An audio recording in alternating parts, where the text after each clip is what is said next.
사도 바울이 갈라디아 교인들에게 말하는 거짓된 자유를 벗고 하고 싶은 대로 마음대로 하는 그것이 자유가 아니다. 참된 자유는 죄사함과 영생의 자유를 가지고 이제 종노릇하는 것이다. 사랑으로 참된 자유를 가르쳐주고 있습니다. 또 가짜 신앙을 벗고 율법을 가지고 이것 하고 안에서 하나님 앞에 의인이 되는 것이 아니라 오직 우리 주 예수 그리스도의 십자가의 공로만 의지하여 하나님 앞에 의인되는 진짜 신앙을 가르쳐주고 있습니다. 이러한 사람들이 이제 어떻게 살아갈 것인가를 대비해서 말해주고 있고, 그 가운데 인식론적 지표라고 제가 표현을 했는데 혹시 기억나시나요?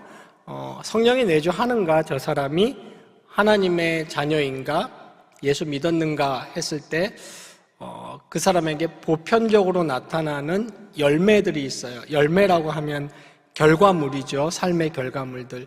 우리가 사람이 인식할 수 있는 인식론적 지표를 지금 말하자면 얘기하고 있는 겁니다. 그 중에서 첫 번째가 뭐니 해도 사랑이라고 했습니다. 이 본문은 16절부터 24절까지 한 덩어리로 이렇게 보아야 하는 것입니다. 우리가 오늘 시간이 되면 다루어 보겠지만 24절이 이제 근거가 되는 것이에요. 24절이 이러하니까 이제 요런 열매가 맺는다, 이렇게 되는 겁니다. 24절이 근거가 되어서 그 결과 사랑의 성령의 열매를 맺는다, 이렇게 볼 수 있습니다. 성령의 열매의 성격들은 육체의 일들과는 달리 제가 상세히는 좀 설명을 안 하려고 합니다. 육체의 일들은 어느 정도 그 성격과 그 정의를 좀 설명할 필요가 있었고, 그러나 여기 있는 9가지 성령의 열매들은 그리스도인들이 보편적으로 어느 정도 아는 것들이기 때문에 제가 상세히 설명은 안 하겠습니다. 다만 특징을 좀 짚어줘야 될 필요가 있는 것들은 좀 짚어보겠습니다. 지난 시간에 이제 사랑에 대해서 얘기를 하다 말았어요. 사랑에 대해서 좀 마무리를 하자면, 옆에 있는 성도들 앞뒤로 한 번씩 힐끗 보셔도 좋습니다. 네. 한번 보시면, 네, 좋습니다. 제 생각보다 아주 적극적으로 보시네요. 네. 혹은, 조금 약간 미운 사람들 있죠? 교회 안에서. 아유, 미워. 이 정도는 아니더라도, 이 정도? 그럼 미운 사람들 한번 떠올려 보시겠습니까, 지금? 네, 떠올려 보세요. 나는 그런 사람 없어요. 이런 표정으로 앉아 계신 분들이 있는데 굉장히 훌륭하신 성자들이십니다. 보편적으로 있을 거예요. 미움까지는 아니더라도, 이 정도 사람은 있을 겁니다. 근데, 우리가 분명히 알아야 됩니다. 그 사람들이, 하나님의 사랑을 받고 있는 사람들이라는 것은 우리가 분명히 인식해야 됩니다. 저와 여러분이 조금 멀리하고 싶고 조금 무시할지는 모르겠지만 그 사람들은 지극히 지금도 하나님의 사랑을 받고 있는 사람들입니다. 그것을 우리는 꼭 기억하고, 우리도 하나님이 그 사람들을 지금도 사랑하고 계시는 것처럼 하나님이 보실 때는 우리라고 그 사람하고 별반 다를 게 있겠습니까? 여러분 다 인정하시죠? 네. 우리도 하나님 앞에 자비와 용서와 사랑을 받지 않으면 단 하루도 하나님의 자녀로서 살아갈 수 없잖아요? 마찬가지입니다. 우리도 그런 사람들을 볼 때 나보다 좀 모자라고 약해 보이는 형제들을 볼 때 우리는 똑같이 사랑할 수 있도록 하나님의 사랑으로 그런 노력을 해야 됩니다. 사랑은 제가 지난 시간에도 얘기했지만 이 9가지 열매를 아우르는 우산과도 같은 거예요. 사랑 안에서 이 모든 것이 이루어집니다. 지난 시간에도 고린도전서 13장을 제가 예로 들어서 사도 바울이 여러분 잘 아시는 이것저것 다 좋다, 믿음, 소망 다 좋다, 사랑이 없으면 아무것도 아니다 그랬습니다. 우리 5장 14절에서도 보면 내 이웃 사랑하기를 내 자신같이 하란 말씀에 다 이루어졌다라고 얘기하고 있습니다. 그래서 성령이 내주하는 사람의 첫 번째 열매는 뭐니 해도 사랑입니다. 제가 다시 말씀드리면 not by perfection but by war 혹은 but by battle 그랬습니다. 무슨 뜻입니까? 완전하지는 않아도 괜찮아요. 적어도 battle, war 이렇게 좀 몸부림, 싸움은 있어야 되는 거예요. 사랑해야지. 사랑해야 돼. 나는 오늘 하루도 이렇게 부족하게 살았는데도 하나님은 여전히 나를 지금 사랑하고 계시지. 나도 사랑해야지. 이런 battle, 싸움은 나에게 있어야 되는 겁니다. 그래서 사도 바울이 얘기했잖아요. 21절에 이러한 일을 하는 자들은 하나님 나라를 유업으로 받지 못할 것이요 에서도 이 말은 이러한 일을 하기만 하면 하나님 나라를 못 간다는 말이 아니고 싸움, 몸부림이 없는 사람들은 분명히 성령이 내주하지 않는 사람임이 틀림없습니다. 그래서 성령의 열매 중에 첫 번째 열매는 뭐니 해도 사랑이고 그 다음에 희락이라고 얘기했습니다. 되게 유명한 헬라어죠. 카라. 화장품 이름 같은 데도 많이 써요. 커피숍 이름도 받고 카라. 그죠? 옷 의류 브랜드도 저는 카라를 봤습니다. 이거 무슨 기쁨이라는 뜻이에요. 즐거움, 기쁨. 그런데 이 기쁨은 특징이 있어요. 이 성령의 열매, 성령의 역사로 맺어지는 기쁨의 특징은 상황에 그렇게 크게 좌우되지 않는다는 것입니다.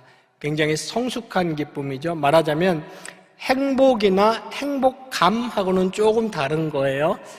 좀 어려우신가요? 네.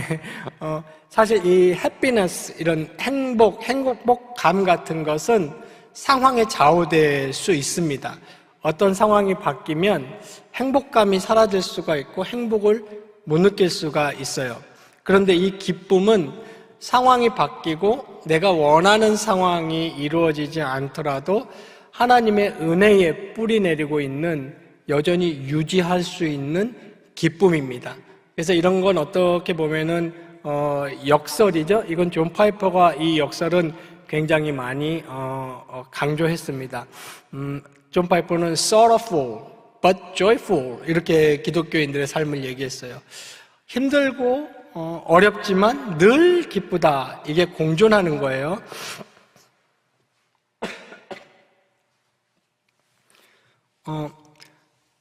제가 이제 그러니까 여러분 그런 삶을 이해하십니까? 어려운 건 사실입니다. 기독교 신앙은 어려운 거 부인하지 않아요. 고통스러운 거 부인하지 않습니다. 그러나 어렵고 힘들지만 그 가운데 기쁨은 놓치지 않는 겁니다. 기쁨이 있는 겁니다. 이게 기독교 신앙의 매력이에요. 이게 진짜 신자들의 특징입니다. 그래서 성령의 열매, 기쁨. 제가 필라경향교에서 이 갈라디아서 이 본문, 이제 똑같은 본문을 강의하면서 그때는 5명, 6명 앉아있죠. 이렇게, 그땐 강도사 때예요. 요 강의하면서 요런 예를 들었는데 별로 인기 있는 예는 아니었어요. 그날 집에 가서 제 아내도 별로라고 하지 말라 그런 예였는데 한번 들어보십시오. 치과에 갔어요. 치과에 갔는데 막 기계 소리 들리고 아프잖아요. 아픈 건 사실이에요. 근데 나는 이제 충치가 치료된다. 나는 이제 충치의 고통에서 해방된다는 기쁨도 있는 겁니다.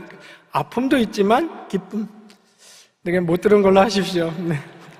하여튼 그런 겁니다. 네, 기쁨은 상황이 바뀌고 상황이 나에게 호기롭게 작용해서 유지하는 것이 아니고 기독교의 기쁨의 특징은 어려움 중에도 유지할 수 있는, 그러니까 하나님의 은혜의 뿌리를 받고 있어야 돼요. 하나님의 은혜에 어려움 중에도 나에게 기쁨을 잃지 않게 해주시옵소서. 하나님의 은혜라면 그것을 할 수 있습니다 라는 은혜의 뿌리 받고 있는, 이게 성령의 열매 중에 하나입니다. 또 화평은, 이거는 말 그대로 에이레네, 이제 평화, 화평인데 이것은 이제 관계적인 것입니다. 그러니까 내면적으로 평온하고 흔들림이 없는 상태를 평화라 그러죠. 그런데 이게 관계적이라고 제가 얘기한 것은 이 평화는 어디에서 오냐면 보통 우리가 평화 관계, 화평 관계 하면은 나라와 나라 간 아니면 단체와 단체 간, 개인과 개인 간에서 얘기하지 않습니까? 진정한 화평, 그러니까 개인 간의, 관계 간의 화평, 그리고 내 마음에 정말 고요함, 진짜 평온함. 말 그대로 히브리어로 여기서 말하는 에이레네, 이건 헬라어고 히브리어로는 샬롬, 샬롬. 진짜 그 샬롬, 내 마음의 샬롬은 어디서 오겠습니까? 관계. 하나님과의 관계, 참된 화목의 관계에서 오는 겁니다. 그러니까 내가 하나님의 말씀대로 살려고 할수록, 하나님과 가까이 있을수록, 그리고 내가 죄를 지어서 이렇게 고개를 아담하고 하와처럼 죄를 지으면 어떻게 돼요? 살짝 본능적으로 하나님한테 살짝 등 돌리게 되죠. 결국은 다시 가서 잘못했다 그러지만, 죄를 안 지으면 안 지을수록, 다른 말로 하나님께 가까이 가면 가까이 갈수록, 거룩하게 살면 살수록, 말씀대로 살면 살수록 우리는 무엇을 누릴 수 있는 겁니까? 샬롬, 이 진짜 마음의 고요함, 평안함, 끄떡없음, 그런 거 한번 느껴보셨나요? 온갖 소용돌이가 내 인생에 소용돌이가 풍파가 몰아치는데 평온한 샬롬이 내 가운데 있는 겁니다. 이것은 하나님과의 관계의 화목에서 옵니다. 다른 말로 하자면 하나님과의 관계가 샬롬하면 샬롬할수록 내 삶의 마음에도 진짜 샬롬이 임하는 것입니다. 이것이 성령의 열매, 성령이 내주하는 참된 신자가 맺는 또 하나의 열매 중에 하나입니다. 다음으로 바울이 얘기하는 것은 또 오래 참음을 얘기했어요. 이거는 말 그대로 인내입니다. 인내. 쉬운 개념이니까 뭐 별다른 설명은 필요 없겠습니다. 그런데 여기 복음적 인내, 기독교적 인내의 특징이 있습니다. 그냥 참자가 아니고, 혹은 한번 기다려보자, 한번 견뎌보자가 아니고, 복음적 인내의 특징은 소망 가운데 기다리는, 이 인내는 정말 기가 막혀요. 이 인내의 끝은 기쁨까지도 맛볼 수 있습니다. 소망 가운데 기다리는 거예요. 어떤 소망입니까? 적극적인 선을 기대하는 거예요. 하나님이 가져오실, 결국 하나님이 이루실, 합력하여 선을 이루실 그 소망을 잃지 않는 겁니다. 그 소망을 놓지 않는 거예요. 믿음을 잃지 않는 거예요. 하나님을 끝까지 하나님에게서 마음과 눈을 안 떼는 겁니다. 그러면서 인내하는 겁니다. 그러니까 인내를 다른 말로 하면 뭐라고 표현할 수 있겠습니까? 기다리는 겁니다. 인내는 기다리는 거예요. 누구를 기다립니까? 하나님이 행하실 그 어떤 것을, 하나님이 가져오실 그 어떤 좋고 선한 열매를 기다리는 것이 이 기독교적 인내의 특징입니다.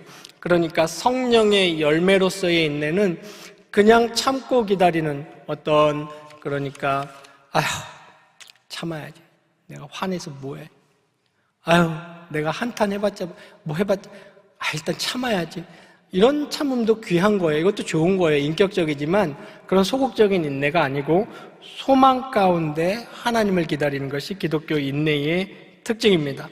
그 다음에 이제 자비라고 얘기했는데, 이 자비는 친절이라고 번역을 하시면 됩니다. 친절. 그래서 영어 성경들에 보면 kindness 이렇게 번역을 했어요. 크레스토테스라는 단어인데 친절하게 대하는 것입니다. 이것도 굉장히 적극적인 뜻을 가지고 있죠. 이 친절은 어디까지 나아가는 게 복음적 친절이냐면, 보복을 해도 돼요.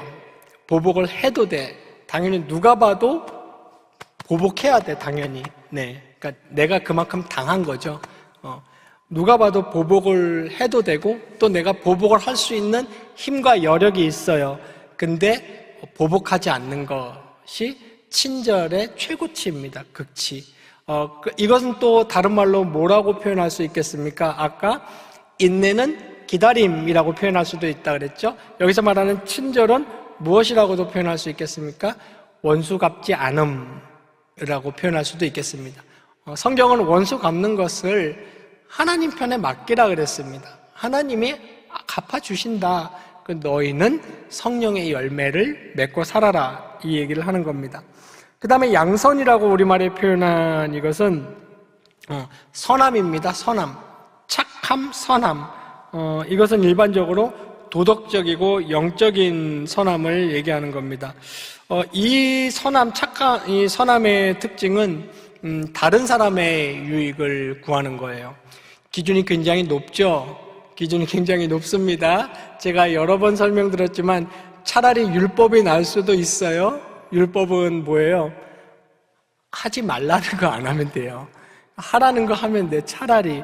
근데 예수님이 그걸 우리 대신 다 이루어 주신 다음에 자유함 가운데, 정말 자유함 가운데 자발적으로 이제 너희는 진짜 아담아, 진짜 사람으로서 한번 살아봐라, 살아라. 그렇게 노력하렴. 진짜 사람의 존재론적인 의의를 실현하면서 자유롭게 해보라고 이런 높은 기준을 우리에게 주신 겁니다. 그 다음 얘기하는 게 충성인데, 충성은 여기 이제 충성이라는 번역이 조금 그래요. 저는 약간 그래요. 이건 뭐라고 번역하면 되냐면 신실함, 성실함으로 번역하는 게 훨씬 좋습니다.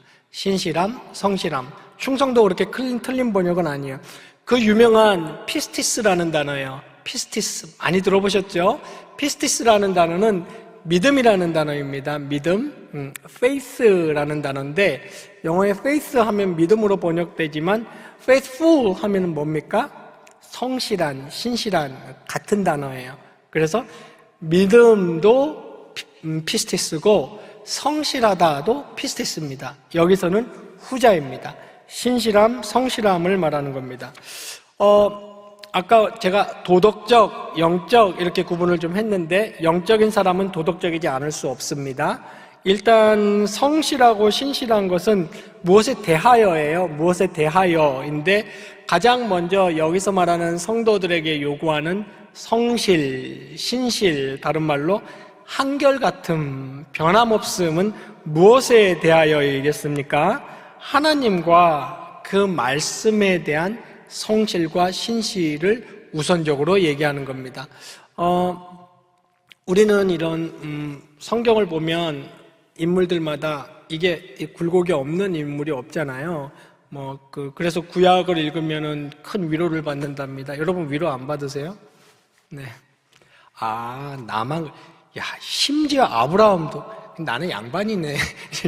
위로를 많이 받아요. 야곱 보면 막 신나죠. 아싸, 나는 이 정도면 선방이야. 막 이러면서, 사람은 굴곡이 없는 사람이 없습니다. 그런데 이제 성숙한 사람은, 이 굴곡이 점점 어떻게 될까요? 이렇게 작아지겠죠. 이렇게 막 파도가 그냥, 막 이랬다가 어쩔 때는 막, 하루에도, 심할 때는 새벽 기도 때 그렇게 막 성령에 충만해서 눈물 콧물 다 흘리다가 점심시간만 올해도 안 걸려요. 점심시간에 막, 그게 이제 인간 사람이에요. 그거 어쩔 수 없어요. 근데 참 하나님의 은혜가 위대하죠. 예, 그런 우리까지도 하나님은 절대 안 놓고 계시니, 정말 성실의 그 자체, 성실의 왕은 하나님이십니다. 우리에게 소망이 있어요. 그 하나님의 속성을 우리는 반영해야 되는데, 먼저는 하나님과 말씀에 대한 한결같음. 그러니까 우리는 살면 살아갈수록 이 그래프를 줄여야 돼요. 애써야 됩니다.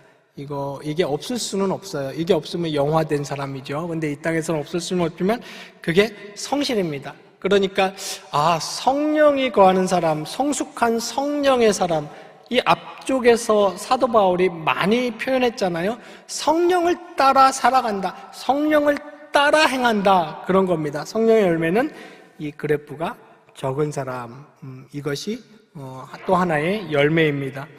또 온유를 얘기했는데, 온유는 겸손을 얘기하는 것이고, 마지막으로 절제를 얘기했습니다. 절제의 최고봉은 무엇일까요? 절제의 최고봉은 죄에 대한 절제를 말하는 겁니다. 이제 요 말 끝내고 24절에 사도 바울이 얘기할 거예요. 우리 십자가에 육체가 못 박혔고 우리의 정욕과 죄에 대한 욕심도 함께 못 박혔다 이렇게 얘기를 할 겁니다. 이제 마지막 절제인데 이 절제는 죄 죽이기에 관한 겁니다. 절제의 핵심은 절제의 일반적인 개념은 제가 설명 안 하겠습니다. 서두에 말한 대로 절제라는 것은 잘 아시니까 일반적인 개념은 뭐 이런 거죠. 저는 어제도 성공을 했어요. 그래서 나름 뿌듯했어요. 제가 좋아하는 파스테르 우유 아이스크림. 네. 요거 3숟갈만 먹어야지. 안 먹을 수는 없어요. 근데 3숟갈 딱 먹고 뚜껑을 닫는 이 절제하는 나의 모습. 얼마나 뿌듯하던지요. 예, 절제했습니다.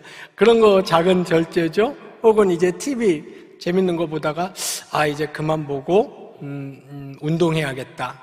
라든지 절제, 삶에서 절제는 굉장히 중요한 거죠. 여러모로 너무나 많아요. 제가 일일이 다 예를 들 수 없을 정도입니다. 이제 그 절제가 성숙한 사람, 성령이 거하는 사람의 중요한 특징 중에 하나예요. 그러니까 셀프 컨트롤이죠. 자신을 제어할 수 있는 힘이 있는 거예요. 성령은 그런 힘을 사람에게 주신답니다. 그런데 제가 지금 말하고 싶은 것은 이 절제의 최고봉이 뭐냐는 거예요. 최고봉은 뭘까요? 죄의 충동을 느낄 때 NOP 하는 거예요. NO 하고 단호하게 꾹 참고 자기의 옷깃을 확 여미는 이게 절제의 최고봉이고 정말 성령이 말하는 절제는 이 절제까지 나아가야 됩니다. 성령의 열매가 말하는 우리 흔히 얘기하잖아요. 남들이 모두 예스할 때 노할 줄 아는 사람 그거는 정말 성화의 과정에서 남들이 다 세상 사람들 다 해요. 예수 믿는 사람들 다 해요. 나는 안 해. 라고 할 수 있는 그게 절제의 최고봉입니다. 이건 뭐 여담입니다만 모두가 예스할 때 혼자 노한다고 해서 이거 이제 신앙의 얘기 아니에요. 그냥 일반적인 얘기. 모두가 예스할 때 혼자 노한다고 해서 그게 꼭 옳은 건 아니라 그랬어요. 우리나라는 이제 유교 문화권 때문에 그런 게 있겠죠. 자기의 의견을 적극적으로 표출하는 데 좀 부끄러움이 있는 염치를 차리는 그런 문화 때문에 그런지 모르겠는데 마치 이렇게 모두가 다 예스할 때 혼자 노하면 그 소위 말하는 소신발언이라 그러죠. 소신발언은 무조건 옳고 가치 있는 걸로 그냥 자동적으로 그렇게 생각하는 경우가 있는데 그렇지 않은 경우도 굉장히 많습니다. 네, 모두가 예스할 때 혼자 노하면 소신발언은 맞아요. 근데 저게 맞아? 곰곰이 생각해 보셔야 됩니다. 제가 미국 사람들이 부러웠던 게 그거예요. 그 사람들은 그 당시 제가 이제 2011년도에 미국을 갔는데 뭐 오래 안 있었어요. 제가 미국 얘기한다고 제가 미국에서 되게 오래 산 사람 같은데 오해하지 마십시오. 한 7년, 6, 7년 겨우 있다가 왔어요. 어쨌거나 근데 좀 배운 거 많답니다. 그때 갈 때 우리나라의 JTBC에 손석희라는 앵커가 있었어요. 근데 그 사람이 인기가 너무 많아. 특히 3040 젊은 사람들한테 20, 30 그 사람이 그날 JTBC에 나와서 뭐 얘기하면 그 다음날 젊은 사람들은 그게 화제. 그냥 어제 손석희 얘기 들었어? 어제 JTBC 봤어? 대박. 헐 어떻게 그럴 수. 와 막 일단 그 사람의 말은 진리예요. 일단. 그리고 거기서부터 모든 평가가 시작되고 무슨 결론이 내려지는 거예요. 근데 미국을 갔더니 19살, 20살 이제 갓 대학 들어온 애들이 CNN 같은 거를 이제 보잖아요. 그리고 뭐 이런 걸 보면은 되게 인상 깊었던 게 그거예요. 제가 이제 직접 이제 같이 목격한 어떤 친구는 interesting 딱 그러더라고요. 그러니까 그건 뭐예요? 그거는 interesting. 그 말에는 뭐가 함축되어 있냐면 네 말이 무슨 말인지는 오케이 알았어. 근데 그게 맞나 안 맞나는 내가 평가해 볼게. 그래서 이 나라가 뭐 반바지 입고 햄버거나 먹고 껄렁껄렁해 보여도 이렇게 이런 뭐라 그럴까요? 사람들의 이런 인프라가 그 정신이 좀 이래서 선진국이구나 하는 그런 생각을 들었습니다. 어쨌거나 절제 얘기하다 거기까지 갔는데 절제는 절제의 최고봉은 죄를 지을 때 단호히 아니라고 스스로에게 말하는 거예요. 스스로에게 말할 수 있어야 되고 세상 문화 속에서 정말 많은 사람들이 문화를 통해 영화를 통하여 또 유행가 가사를 통해서 또 요즘엔 이제 각종 매체에서 평론가 권위자들이잖아요. 권위자 어떤 분야의 평론가들이 권위자들이 나와서 얼마나 서스럼 없이 성경과 반대되는 사상을 자연스럽고 따뜻하고 아름답고 편안하게 얘기를 해 주시는지. 근데 그때 들을 때, 그래? 딱 이래야 돼요. 그래? 오케이. 기다려봐. 펼쳐보고, 너! 할 줄 알아야 돼요. 그냥 그 사람이 전문가라고 해서 그 사람 얘기를 다 들으면 안 됩니다. 이게 절제입니다. 오늘 이렇게 해서 간단하게 성령의 9가지 열매를 빠른 시간 안에 끝내봤습니다. 계속해서 다음 시간에는 23절과 24절이 이 열매의 성령의 9가지 열매의 이제 성화의 삶에 대한 결론 부분입니다. 계속해서 함께 살펴보기로 하겠습니다. 모쪼록 우리 경향의 성도님들께서는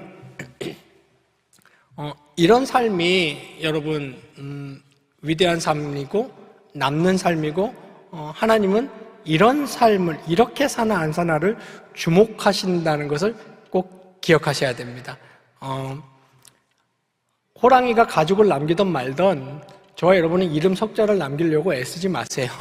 하나님은 거기에 별로 관심이 없으시답니다. 그리고 진짜 하나님이 보는 위대한 삶은 존 칼빈이나 마틴 루터처럼 무슨 대단한 업적을 남기고 위대한 설교자로 살고 아니면 스티브 잡스처럼 인류의 판도를 바꿔놓고 에디슨처럼 뭐 이런 삶이 아니에요.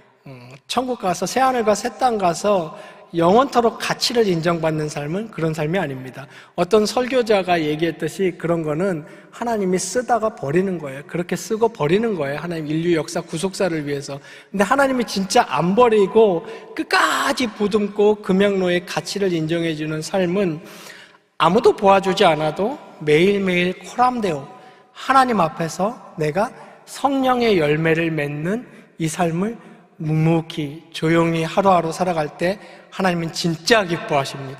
진짜 기뻐하시고 정말 주목하기 시작하시고 그 사람의 삶을 나날이 윤택하고 윤택하게 해주십니다. 하나님이 인정하시고 크게 보는 삶은 바로 이런 성령의 열매를 조용히 맺어가는 삶입니다. 모쪼록 우리 경향의 성도님들께서도 이러한 성령의 열매를 매일매일 조금씩 더욱더 풍성히 더 많이 맺어가도록 노력하고 그 열매의 그러한 삶에 진짜 참 맛을 보는 그러한 성도님들 되시기를 주님의 이름으로 축원합니다.